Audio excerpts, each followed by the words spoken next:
All right, we're back. Oh. Hey guys, it's Take with a Grain of Salt. Welcome back to this episode where it's going to be a lot of laying down, a lot of sipping my electricity water, a lot of updates. I might honestly fall asleep on this. Imagine if I just fell asleep. I wanted to talk about the half marathon I completed. And one thing I never fall short on is when I accomplish something or succeed something, I really love to talk about it. And I love to sometimes just really announce it. And if I'm being so honest with you guys, like, it's really not, it, it could be out of a place of ego gain, just instinctually.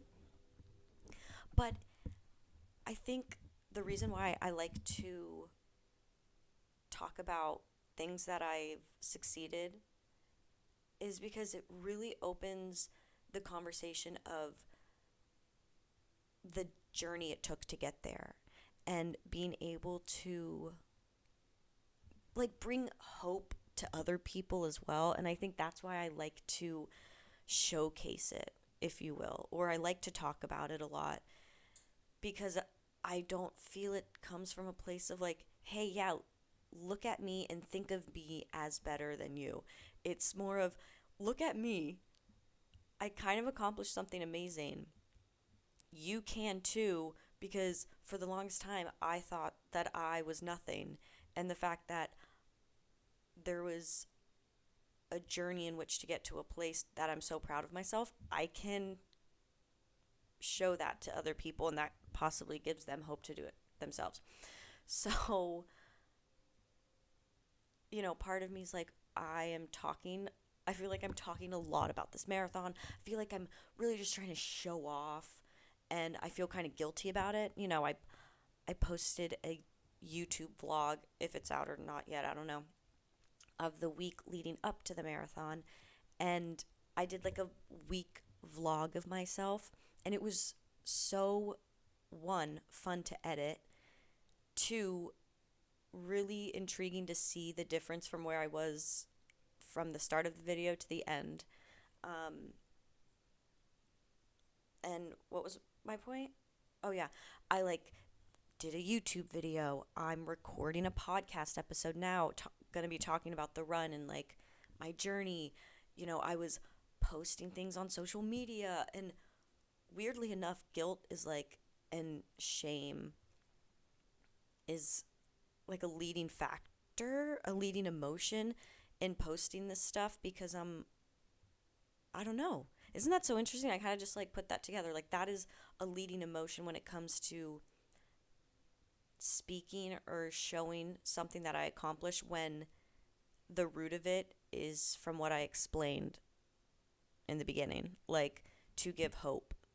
So that's why it's like, you know what? I am going to post the fucking thing because I am proud of myself, and I shouldn't feel guilty or shame about it because there are people out there that probably find it really enjoyable to listen about this, you know? So that's what I'm going to do. I'm going to talk about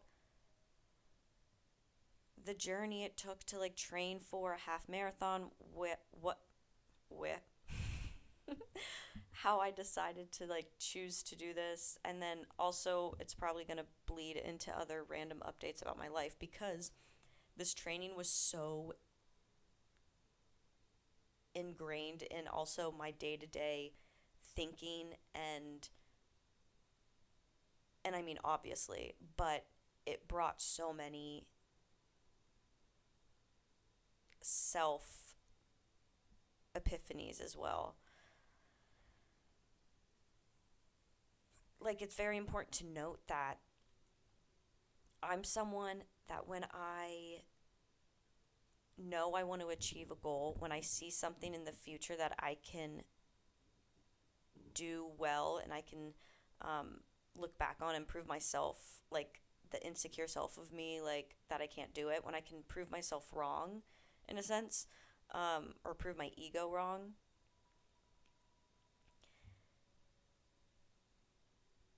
Oh my God.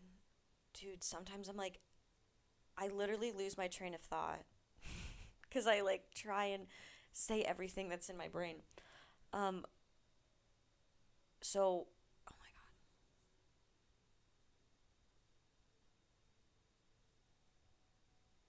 God. What was I freaking saying?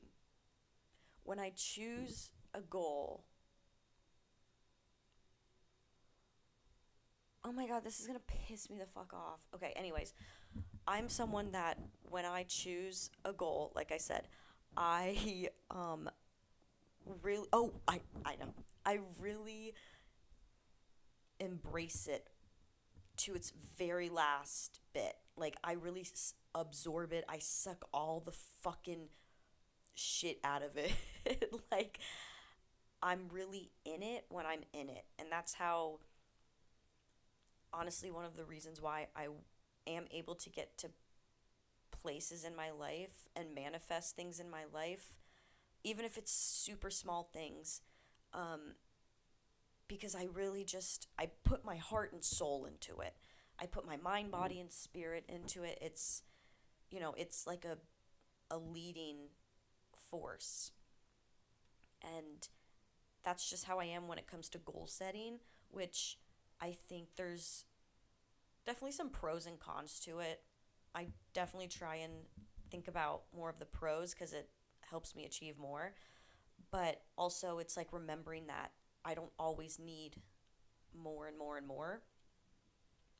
And being so okay with where I'm at and not needing to find a next huge goal to like suck my teeth into, or it's all just about timing as well. But yeah, there's just like, I guess, pros and cons to how I lead with my motivation and with my determination. And I'm a Sagittarius Mars as well, so that Mars planet of action, I have a fire Mars, so like I do lead with my entire being when I know I want to achieve something. And with this decision to do a half marathon, that's really how I led with it. Um, but I feel like before I kind of get into the nitty gritty, it is the day. So currently I am laying in my bed. It is the day after the marathon. So it's November 10th. That's wild. And I did it. Like I fully ran, honestly, in total, like 13.24 miles, I believe. Um, but I did a half marathon, and that is something I just would never think of doing as a 12-year-old who was like attached to the identity of being, a theater kid, not into sports, my two other sisters being athletic. I was the artsy one. And even though that rings true in the sense of being artsy, which is so fun, I'm artsy. Um, I just never thought I could do any sort of athletic thing because, like, that's just not who I was. So, me laying here, crippled, by the way, like, if I move my legs 2 inches to the right, you will hear me groan. And that will probably happen. But yeah, I'm feeling, you know, I honestly, like, I sense the after marathon depression kind of essence. I feel that a little bit where I'm like, oh my God, what am I working towards now? Like, when's the next marathon? And I want it to be next month because, now I'm losing any sense of routine. But the other part of me is too tired to think that. Like, I am so proud of myself, and that's all I am. And I know that my body needs to be resting for a good bit now, because the past, I'm just going to say 8 months, the past 8 months has been vigorous training on my body that I've never experienced before. And I'm just tired. But honestly, like today, I've been in a really high-spirited mood. I don't feel like that depression hit where it's like, oh my God, it's over. I feel like an impending doom. That might be tomorrow, honestly, but I'm in more calm, high spirits today. My parents were here for like 48 hours for the race, and I don't think I could have asked for anything better. I really think it was such a great mixture for my inner child and also my adult self. It was such a good mixture of that these past 48 hours with my parents there, because anytime they're around, I like melt in a sense. I feel like I'm 8 years old again, just feeling like I want my mom, I want her to hold me. And I'm such a physical and words of affirmation person that when you bring my parents into the mix, they're like the mixture of that. So it was just cool knowing that the adult sense of self did something so disciplined, yet my parents being there brought out the inner child version of me where I'm like so excited and so happy, and I just had a really nice time with them. So I'm in high spirits for that. And I've been more I've been noticing more like creative sparks lately. So from like filming, like doing a little vlog, being able to edit that, and then even recording an episode right now, like that creative energy is really highlighted in this moment, and it makes me feel really nice too. Like there's something about me filming and bringing out my mic and just talking, and that's just like that intuitive sense that I know I'm right where I'm supposed to be. I have a notes app of things I want to talk about, and I just remembered something I want to talk about. Okay. If we get to it, of course. So, okay. Let's just get into the half marathon talk, and I'm gonna really just announce first off that I'm aware that I feel guilty for talking about this right now. But then I'm going to be aware of it, and then I'm going to kind of smack it in the face and be like, whoever's listening to this has chosen to listen to what I am talking about. Okay, I'm not forcing anyone to listen. So I can freely talk about this, and I am going to do it with grace, and I love myself. All right. So, what made me decide to do a half marathon? First off, I guess I fall into the category of, oh my God, is it raining? No, it's not. Sorry. Wait, is it raining? I'm going to cry because that's just going to be so perfect. Oh, it is going to rain. Oh my God, the universe is on my side. Snap, snap, snap, snap. So what made me decide to do a half marathon? And then I said, I fall into the category of, being in your 20s and deciding to pick up a half marathon, or like, what the fuck? Deciding to pick up the hobby of running, basically. I saw a TikTok that said when you're in your 20s, you're either getting engaged to be married or you decide to run a marathon. And I really do fall into the category of the marathon. And I'm so proud of it because it's such a great representation of, hey, let's like show up for our body. Let's do something really cool and healthy, and let's run a marathon. So I definitely fall into that cliche category. However, the decision to do it was very, very personal. as every decision I make, I'm not one to kind of bring people into what I'm deciding as far as like um a milestone. I don't what's a word I'm trying to figure out? As far as like a big decision or a big goal. I guess I'll just use goal. I don't really bring people in on it. I'm very I'm very what is it?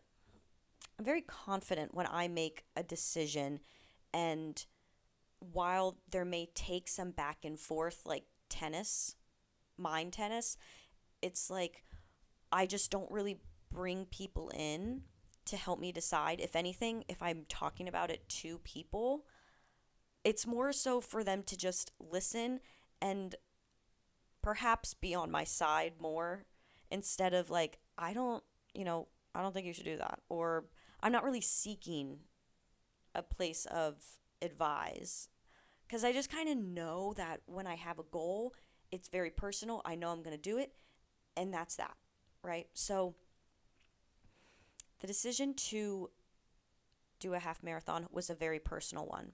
And it was actually in 2023, um, like early 2023, spring of 2023. I decided I wanted to do a marathon. I was watching a YouTuber who was training for marathons. He shall not be named because I think we canceled him, but it was Cody Co. Um, but I was watching him train for a marathon, the Ironman, and perhaps I know this was a very intuitive decision because I can vividly remember the moment I was sitting at my desk watching his YouTube video vlog, and I decided, wait, I want to do that. Like, I felt it. I really want to do that. And while it was random, kind of the fact that I can really remember that moment and that feeling shows that it was very in my body and not necessarily a random passing thought. Like, I remember being like, oh my God, that would be really cool for me to do. So I can tell myself that, oh my God, you just ran a fucking marathon. So, yeah, I honestly decided early spring of 2023. And then I started training. And, as all beginners, I still am a beginner, but as all true beginners, you kind of maybe fuck up sometimes on the itinerary, the outline, the regimen, whatever you want to call it.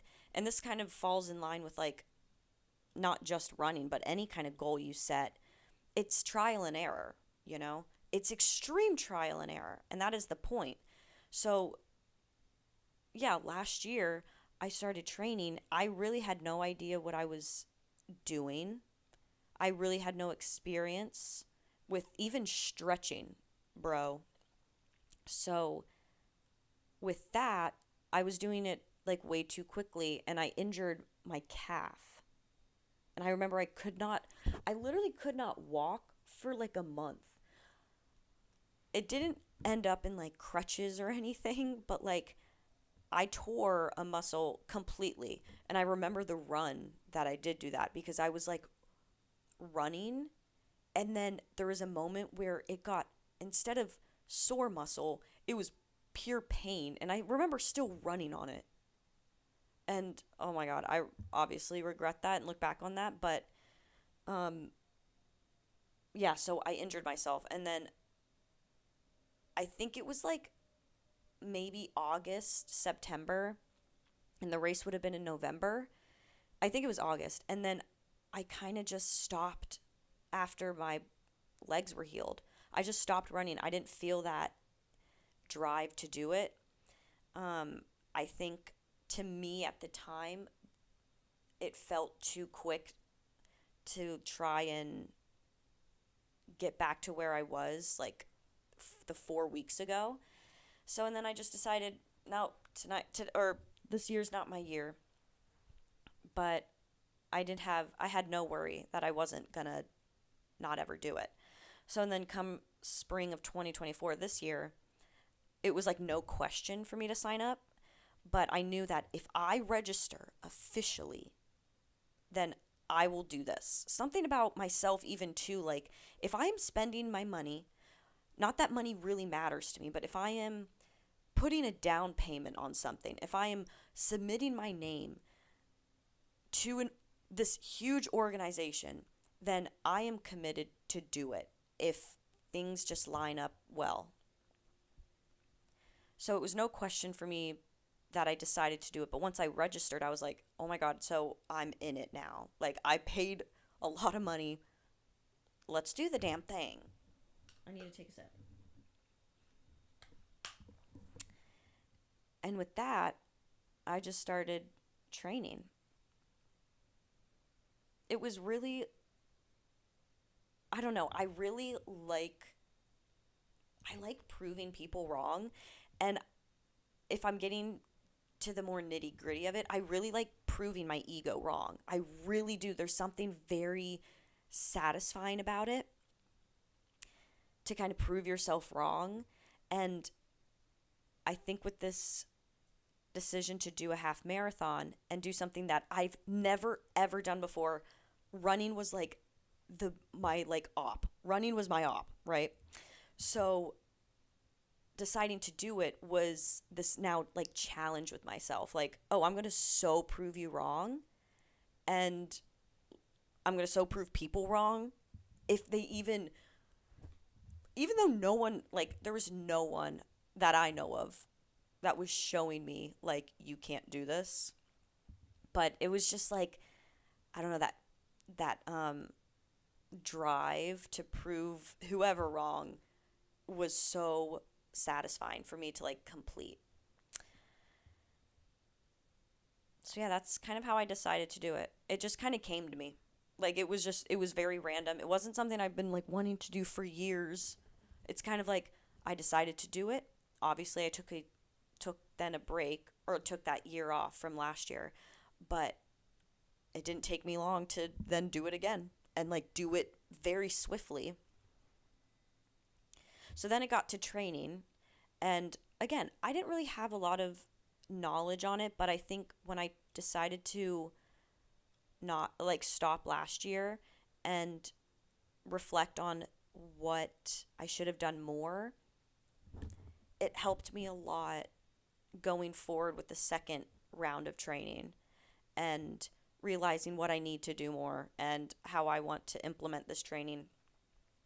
So deciding to do it early spring of 2024, I had about 8 months until November. And that length of time was like, oh, kind of like easy money. Like, I'm not worried about it. The first 2 months out of the 8 month training, from my knowledge, from what I can remember, I just wanted to not have any sort of mileage goal. Like, the first 2 months, truly, I was just running because I wanted to fall back in love with running.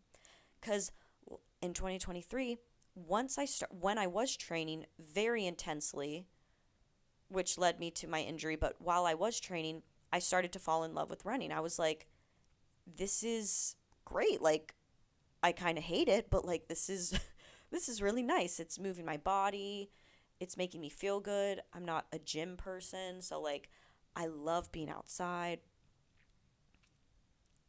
So, oh fuck. Yeah.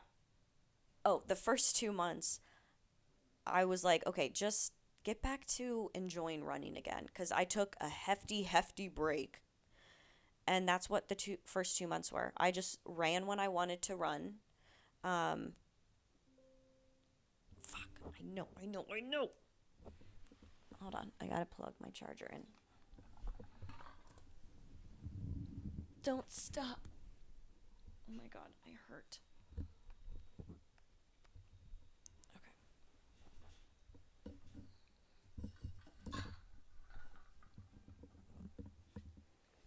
We're back.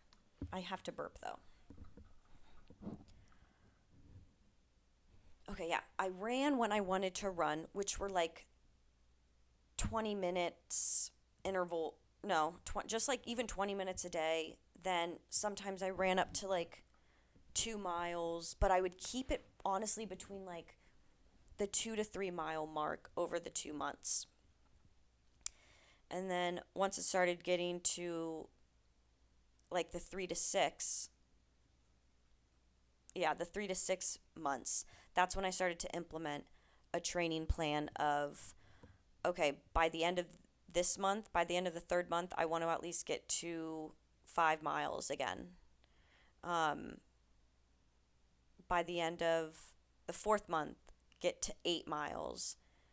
And then by the end of so on and so forth. So in the middle of my training, it was more mileage goal, but it was still extremely light. Like, I basically got to my first 12 mile a week before the marathon. So, like,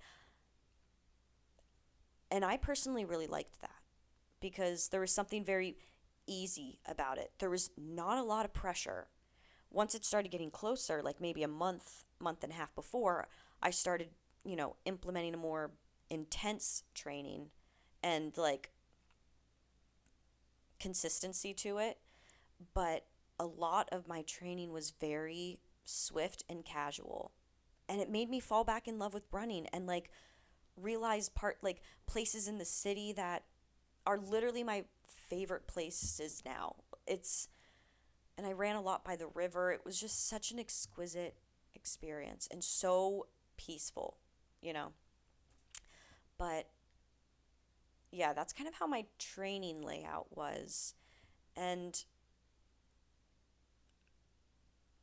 yeah, I think the one of the biggest things though as well that I did not do well on in my first round was stretching, because you kind of like don't realize how important stretching is until you don't stretch and you are left with pain longer than you need to be left with. And in some way, that can totally apply to life because I just had a light bulb moment. Like when you don't stretch your emotions by bringing them to light, by talking about your emotions a little bit by little bit every single day, you stretch, right? You stretch your brain, you stretch your heart. Then over time, you are less sore than you need to be if you were to not stretch, aka if you were to kind of repress your emotions and genuinely not deal with them. You're going to be in more pain and have more soreness longer than you need to. That's actually so beautiful. But yeah, you really just don't realize how important stretching is until you just have not stretched, you know? And I I like stretching. For some reason, me and stretching, we get along fine, but I have some sort of like childhood annoyance to it. I'm like, "No, I don't want to stretch right now." Like, no, I don't want to. That's kind of how I feel about it sometimes. And me being in writhing pain, honestly, like just intense soreness right now, currently, I'm gonna have to be like, I will be stretching, but I'm annoyed about it. I don't want to stretch. It does feel nice though. I don't want to. Can't I just like magically not? Um, but yeah, stretching was very important in this training, and I definitely implemented it in a very intense way. Um, Not even intense, honestly. That was the wrong word. Consistent, reliable way. Like I found stretching positions that didn't feel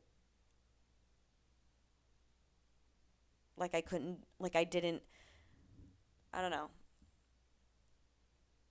I did stretching positions that felt very easy to come by, where I could rely on them and know that they're going to be very sustainable. Because I feel like there's some stretches, and I don't know if I'm just like, this is stupid to talk about at this point, but there's some stretches that I'm like, I don't want to do that every time. And more of those are like standing up stretches. I think I just like to be on the ground and stretch, if I'm going to be honest. But Yeah. And then next thing I want to talk about is the diet, because I think, again, my first go around of marathon training in 2023, I had a really good diet. So that's not something I really needed to improve on, so to say, because that was around the time in my life where health was very important to me in a anxiety kind of way, and also a realization of, if I am putting good things in my body, I will feel good. And it just kind of seemed like a very simple math equation, a simple cause and effect of, if I'm putting good things in my body, if I'm putting fresh things in my body, then I will feel good. I will feel fresh. So that was kind of a big thing for me last year, which helped probably my training at the time. And if I was eating like shit, then I probably would have gotten injured way quicker. But this year, I did the same thing. Diet was very important. I balanced out a lot of protein, and I ate fresh. I don't fucking know. Like, I've been a vegetable whore and a fruit whore since the day I came out of my mother's womb. I loved veggies and fruit. Not like truly just cuz they taste so much better than, I don't know, like factory made shit and chemical shit. They just taste better to me. So, diet, it was great. I don't really have any thoughts on that. So,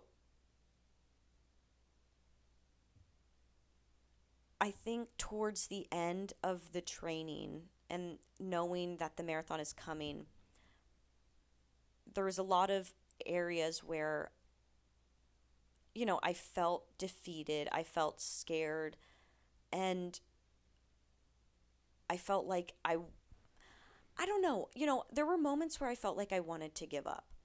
But there was something about this go around. Intuitively, I know I say that a lot, but that's how I lead my life, by my intuition. Intuitively, it just felt like, you are going to do this. There is no question. So the moments where I felt like I want to give up, they were so fleeting. And, that's something I am very grateful for, that I was able to experience what that's like, because I know that's not how every single goal, challenge that people strive for, even myself, those feelings aren't fleeting a lot of the time. And there probably is going to be, and there have been times in my life where I'm trying to achieve something and I just literally want to give up. Like, I have multiple cases of that. That's kind of like how I roll sometimes. Like, when I have a goal that I really want to achieve, yes, there is a side that I just see it until like see the end of it.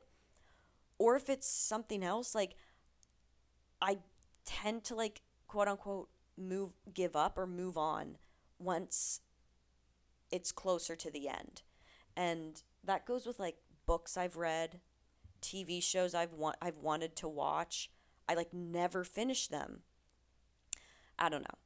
But yeah, anyways, there was something about this marathon that I knew I was going to see the end of it. So the moments where I was like, I want to give up, were they were just very quick, because I didn't give power to it. Um, and I think at this time too, in this season of my life, in this present moment, my training was part of my spiritual journey. Like, this wasn't just some, side quest that had nothing to do with my personal life. This was so ingrained in my personal life. And not even so much of I mean, okay. I think the showing up for myself and to a sticking to a routine was, like, melted, bled, whatever, seeped into other areas of my life where I haven't shown up for myself and I needed to show up for myself, if that makes sense. So it was just part of my honestly individual self theme journey right now in this season of show up for yourself. And that's the beauty of having so many different seasons of life, because they have different chapters, they have different, like, what I want to say, theme. They have a different theme, you know? And then all of them kind of intertwine together, and that's just kind of what makes one chapter go to the next chapter, and like what you learn from the last chapter to go to the next one.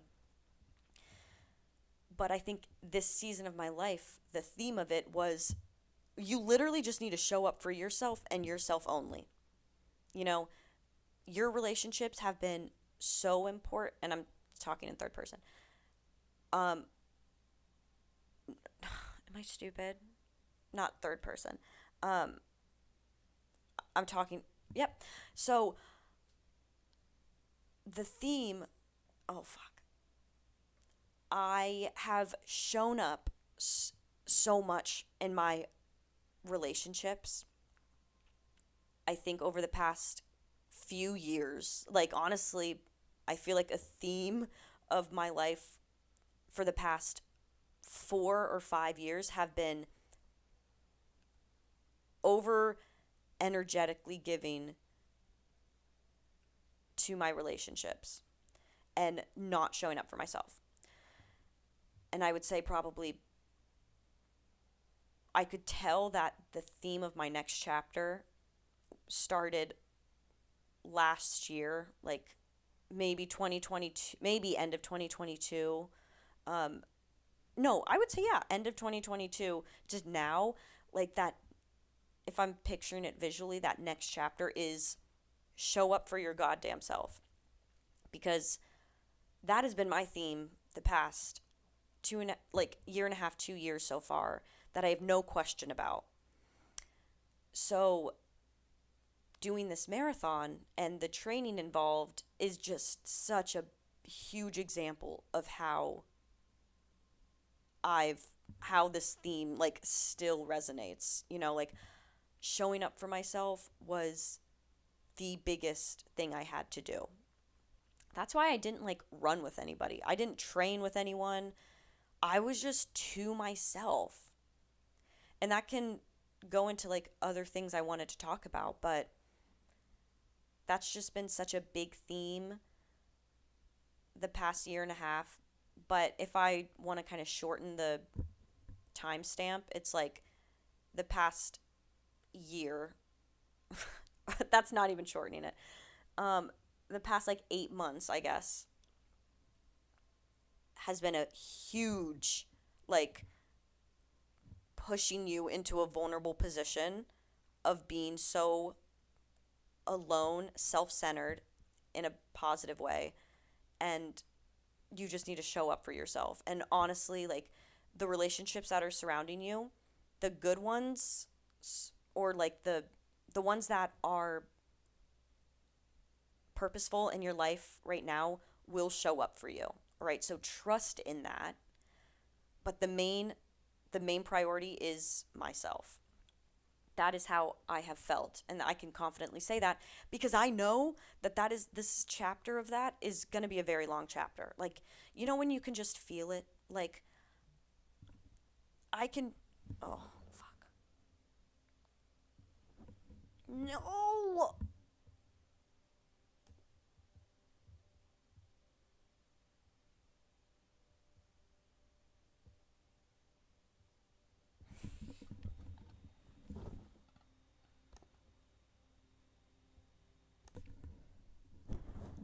You're not done yet. Okay. So, that was just a commercial break. What was I talking about? Oh, yeah. I think circling back to showing up for myself, that's kind of just where I feel like I'm going to be in a long chapter in. to really experience what it feels like to show up for myself. And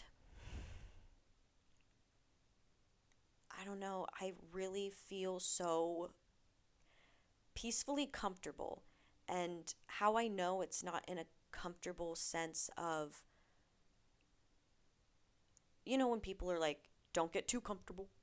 Um, I feel it more in a way that I'm very confident that that's how I know my next few years or however long. I don't know timing of shit, but I guess that's maybe even what I want. And that's why I feel that cause and that pull to the theme of showing up for myself, because that's what I want and what I want to focus on for a very long time. And like, yes, I want to show up for myself for the rest of my life.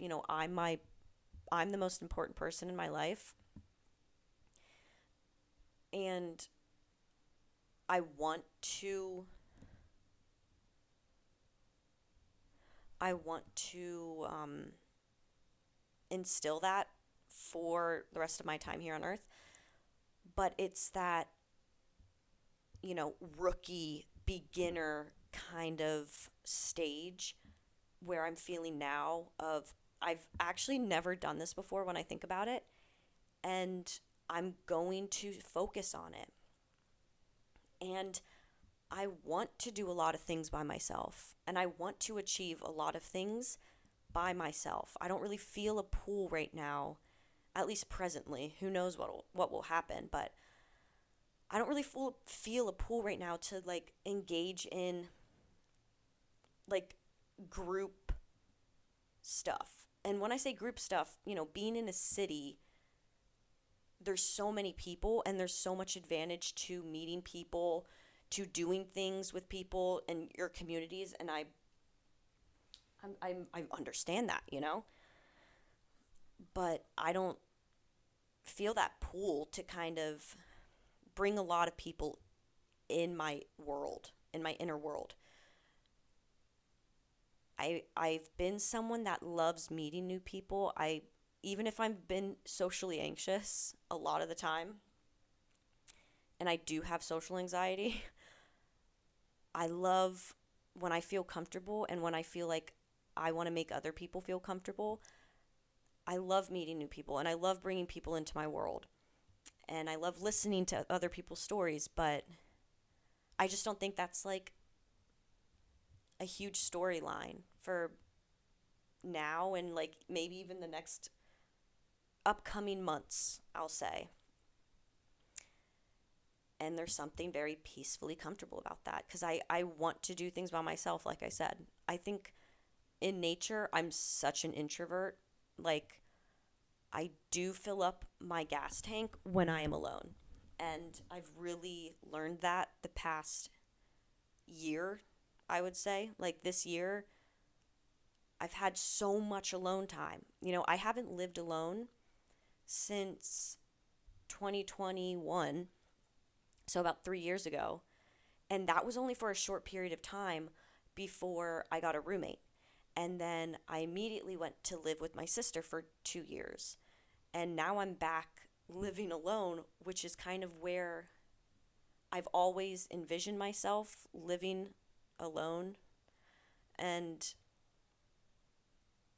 doing that and like actively and presently really living alone and like not seeing a lot of people and dealing with the emotions of loneliness, but also just so much contentness.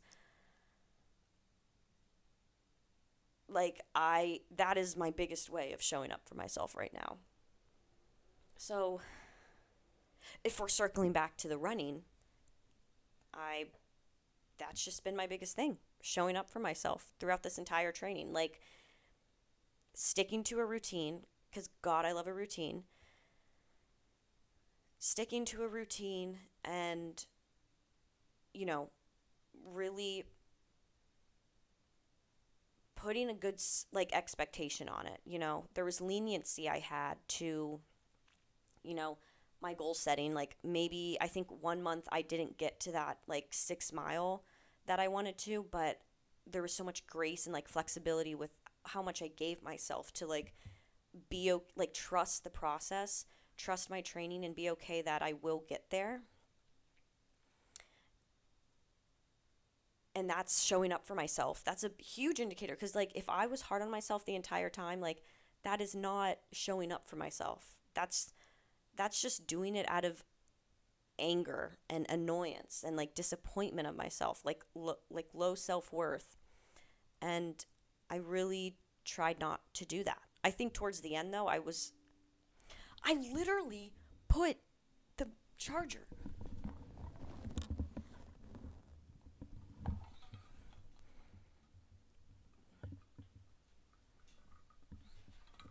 Once this happens, once something stops my train of thought, I then forget what I was talking about.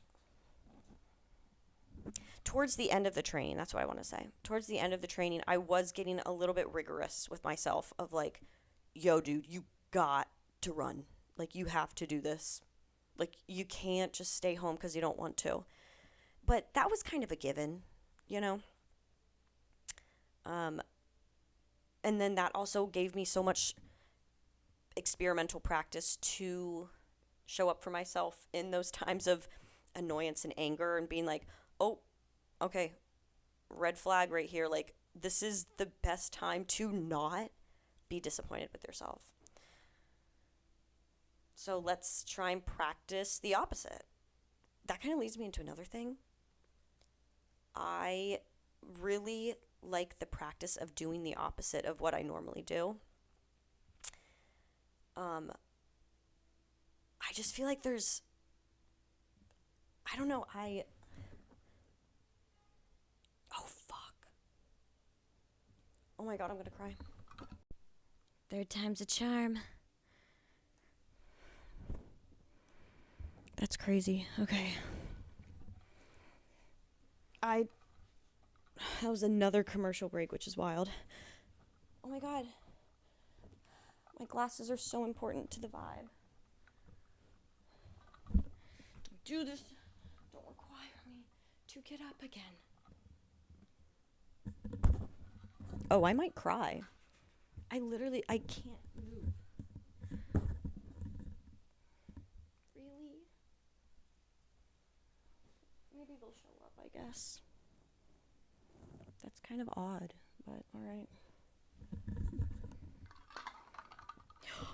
Found them. Okay.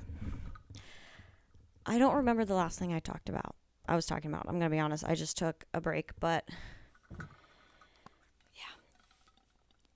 yeah. Doing the opposite. Just to talk a little bit about it, I think it's a really cool mindset and challenge to give your mind when we go back and forth on patterns that we notice about ourselves that we are not necessarily proud of, or we want to kind of do better in that department, but we know it's a pattern, right? We hear a lot about patterns now and like our conditioned patterns. And I really like the concept of doing the opposite of what you would normally do. And that sounds so, I don't know, to me it sounds very simple and like a given, but it's like that's the point of what makes it ironic and a little bit contradictory, because pattern in the definition or something, like in the act of a pattern, it's doing the same thing over and over again. And doing the opposite of what you are doing over and over again is actually harder than it seems. And it's something that when you put into practice, it's like it brings a lot of vulnerability, exposure, pain, insights, joy, perhaps, when you have this new cause and effect to implement in your life and know that that your pattern doesn't have to be just this pattern anymore, you know? And that's I've been instilling in my life recently, because as much as I still have patterns that I know that it comes with time and experience to untangle those patterns, and it's not something I need to necessarily put such an expectation on or rush. Come here. But there are some patterns that I've noticed about myself, especially this year, like the shadow sense of self, where I can really do the opposite, and I can actually have this new experiment and be my own scientist and realize that doing the opposite is actually what's going to effectively benefit me. And that has shown a lot with boundaries and relationships in my life. If I had to kind of title what I have been doing a lot of the opposite of, it's how I show up in relationships and like setting boundaries for myself. And when it comes to relationships, Java, you're eating my blueberry muffin. So if I had to title it as like that, that's what it would be. And that's so uncomfortable for me because all I've done is show up for other people. And as a beautiful trait that is, that I know I'm very aware that not a lot of people have that sort of empathy to them.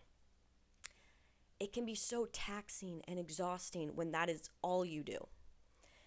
And I feel like I've done some opposite of it this past year, of showing up more. Java, my blueberry muffin is my blueberry muffin. Is showing up more for myself than other people, and possibly making some people annoyed at me. And like being so okay with that is so uncomfortable. But it's like what I said, it's a new cause and effect, because in the end, if there was anyone I lost, I knew it would be in a way that's how it was meant to be. The people that stay, sort of sense. Me and Java are literally eating this blueberry muffin together. Java, and you're annoying me in this moment. Respectfully, I need you to... So yeah. And are you kidding me? What is happening with this goddamn podcast episodes? I'm literally going to hide it in a drawer. I'm hiding it under this blanket.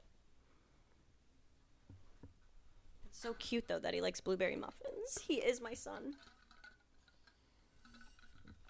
So if I'm bringing this to the marathon, then doing the opposite of what I would normally do would be fallen into the area of how I speak to myself. And when I do get moments where I feel defeated, to not really wallow in that. I try not to wallow in it. If I'm tired, sure. I will feel that exhaustion, and I will feel more emo. However, I'm not going to wallow in, you can't do this. You're like, this is a stupid idea. So yeah. What else do I want to talk about?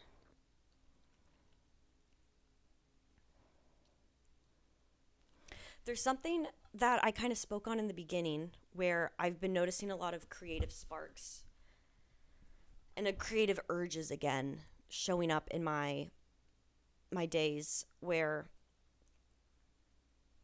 I have ideas. I have to burp. Where I have ideas or where I have inspiration somewhere. And it's been more noticeable. And they've been very, very quiet. Some of them have been very loud. And it's, been possible future goals that I would like to accomplish. But what I wanted to talk about is knowing when to, put them to bed right now. And the cool thing about going to bed is that you're going to wake up, meaning a cool thing about putting things to bed is that you can re-spark them and they can actually then come into fruition at the right time, or at the time that you feel like it is time to act on it, right? And, I have recently gotten into the practice of Reiki and going to a Reiki master. And it has been so fascinating and something that I'm very, very proud of myself for doing and experiencing, because I know it was like this intuitive whisper to try this spiritual practice. And it was such a huge example of showing up for myself, because in a Reiki session, that is what you are doing. Like, I am bringing my full energetic self into this moment, right? So throughout my time with Reiki so far, I've been learning a lot about my blocked chakras and the chakras that are balanced, and how they come in waves. And I feel like, I don't know if I've mentioned this before, but I do listen to frequencies a lot. That is just part of my practice as a spiritual being, as a little witchy witch, whatever you want to call it. I'm always having frequencies on. It calms me down, and I know it balances me. It makes me feel centered. And I don't attach a lot of emotion to them. When I listen to music with lyrics and that have some sort of memories attached, like, if I'm in the mood to do that, yes, I love music for that reason. If I'm not in the mood to attach a past to a song, I really don't listen to music for lyrical music for a while, because it really keeps me in the past and not in the present. I think with frequencies, listening to it really keeps me in the present, or at least it's more,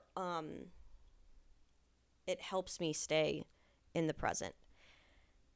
So back to the Reiki though, and the chakras, I've realized what energetic parts of my body are more blocked or more balanced.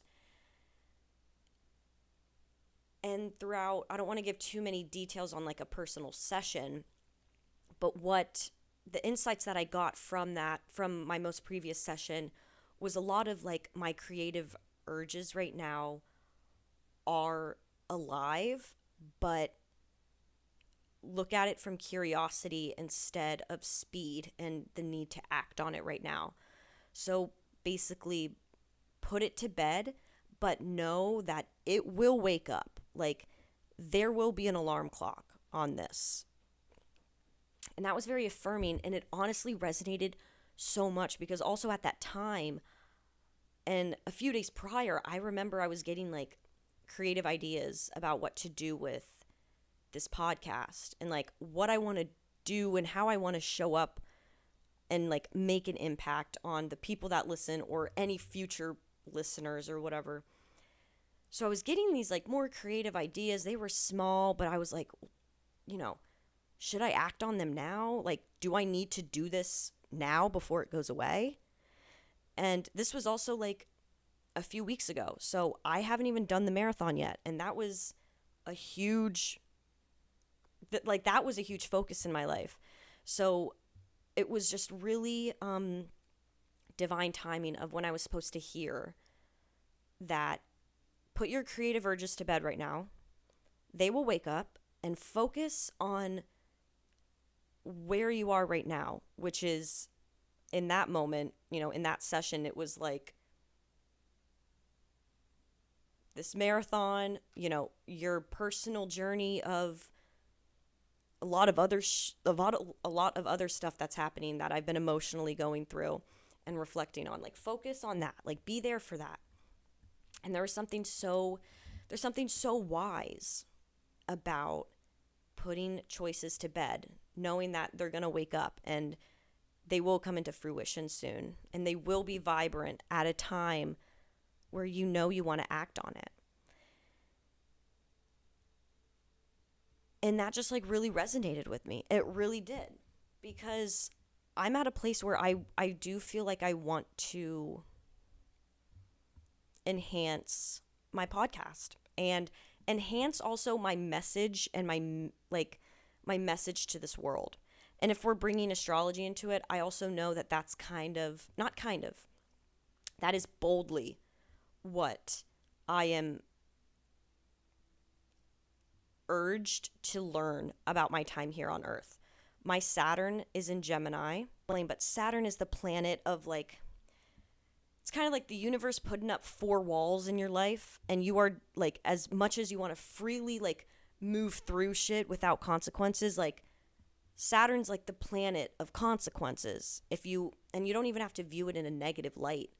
Like, it is just the parts of life that you're going up and down. Like, you realize that life is like up and down, hilly, and there's pits and there's peaks. Like, Saturn brings the pits, I feel like. So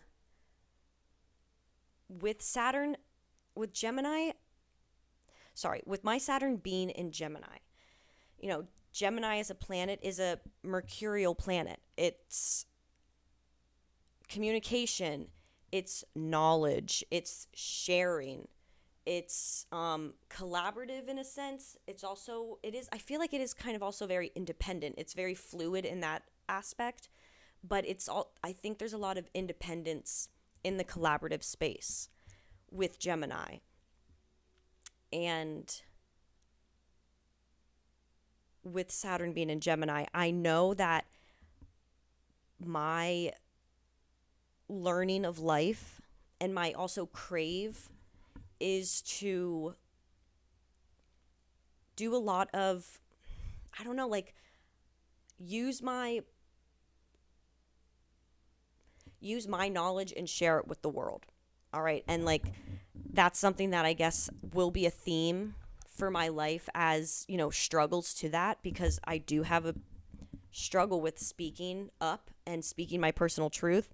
Yet I know that that's where I feel comfortable in. Like, I love being in a setting where I feel confident in what I want to say and how I want to say it, which is really cool then. It's all very cool when you think about the astrology of it. But those creative urges I've had has really been to enhance my podcast and in some way just do more with it. And I won't lie, I've been wanting to do more with it for years now, which is why there is so much like resistance sometimes to it, because I put a lot of self-worth into this. And if I really just rode the fucking horse, then I feel like I would have done so much with this podcast, even more.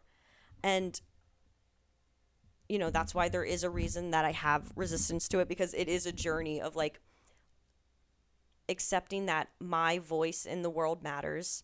People do want to hear what I have to say, and I am worth speaking, and so on and so forth. But it is also nice knowing that right now it's just kind of put to bed. And I don't know if that comes from a place of like a sigh of relief, like, oh, okay, I don't have to like work extra hard to get my voice heard. Or it comes from a place of, okay, things are just like the seeds are planting. Maybe it's a little bit of both if I'm confidently saying that, because there is a sigh of relief of being like, okay, so I don't have to put so much work into enhancing my podcast because I just like the low maintenance of it.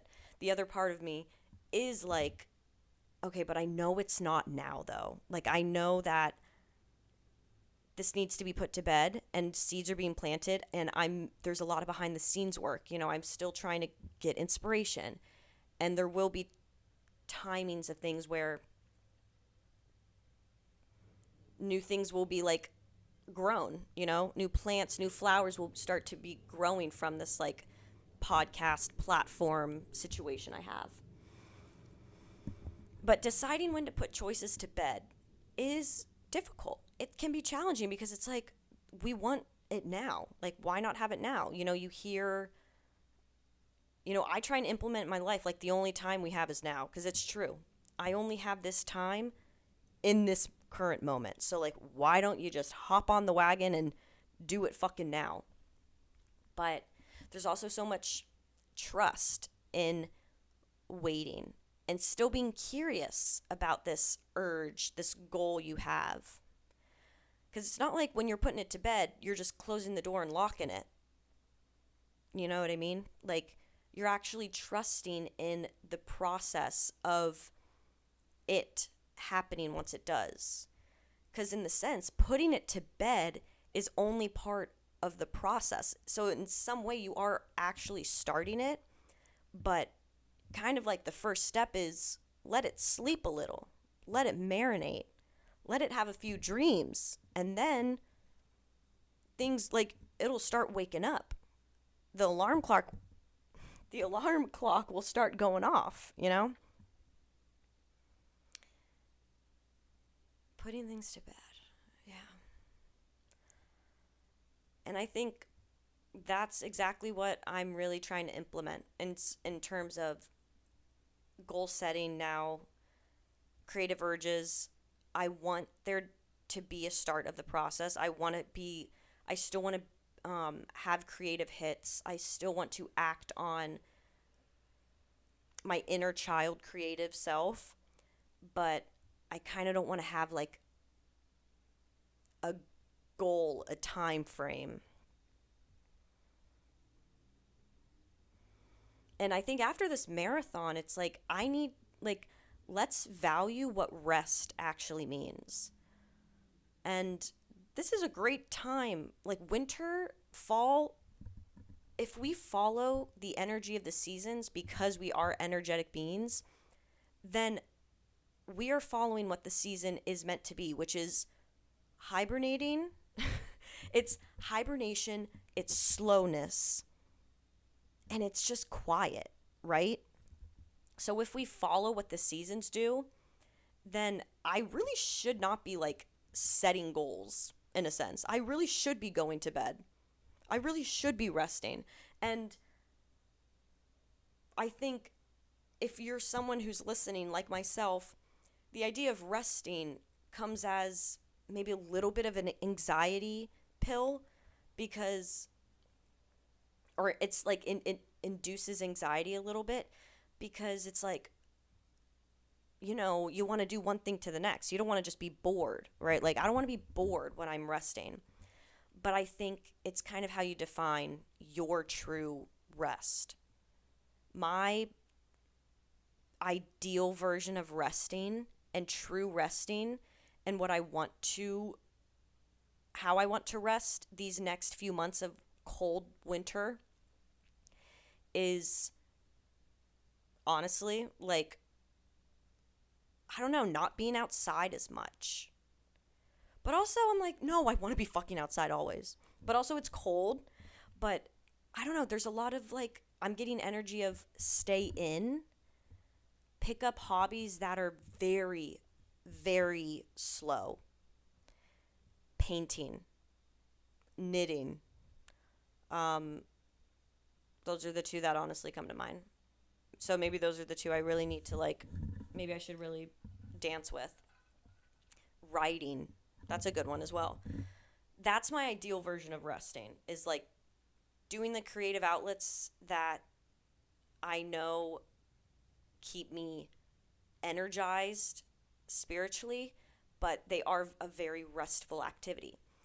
If you're someone who, when they think of rest, it's like sleep and laying down truly, and things that don't, you like are excited about the fact of you don't have to be productive, that is one, absolutely amazing.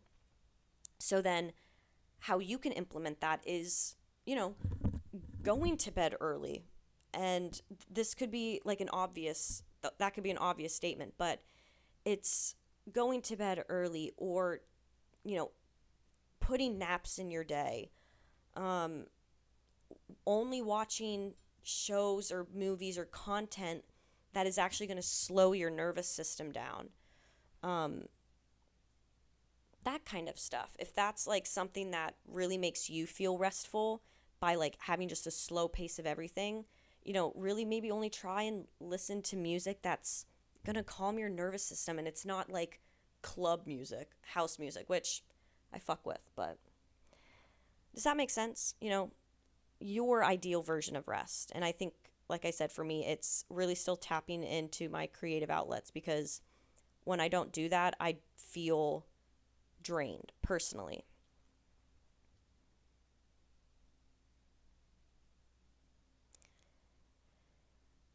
And yeah, I feel like I've been talking a lot, but this has been really, really nice. I'm going to end it here. I just want to thank you for listening. And I want you to remember how important you are. And that comes from a place of knowing your importance is within instead of seeking it from others. And, that's, I guess, you're listening to another, myself, telling you that you're important. But when I say that you're important, I want you to know that I know that you are important, because it is your birthright, that you deserve so much love, and you are so deserving. So I just want you to remember that, like you are so deserving, okay? And, I hope that this episode kind of gives you some hope about goal setting and being able to achieve stuff. Like, you can do anything you put your mind to, but I'm going to add to it, because the mind is a tricky little master, okay? You can do anything when you put your mind, body, and spirit into it. That's how I kind of want to lead, because I did not do this marathon just off my mind. There's like, I can so confidently say that. I did this half marathon. I committed to this training with my mind, my body. I listened to my body like I never listened to my body before, and my spirit. The spirit is just the quiet and yet most significant part of this all. When you have the spirit, when you have the trusting of yourself that you can do this, that you can do anything you put your mind to, that's spirit, then you literally can do anything you put your mind to. And it's so cool. And I just want you to remember that. So I hope this has given you some sort of confirmation, affirmation, love, however you want to feel. But I will leave you with a little breathing meditation. So breathe with me, because I really need to breathe for a second. Close your eyes if you can.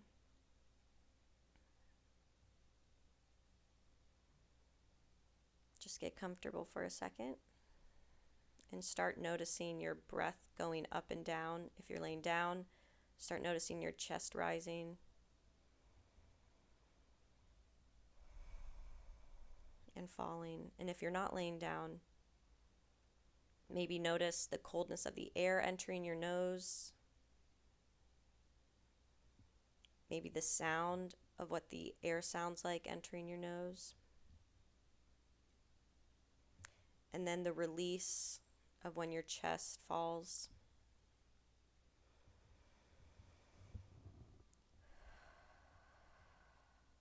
Just do it like 3 times.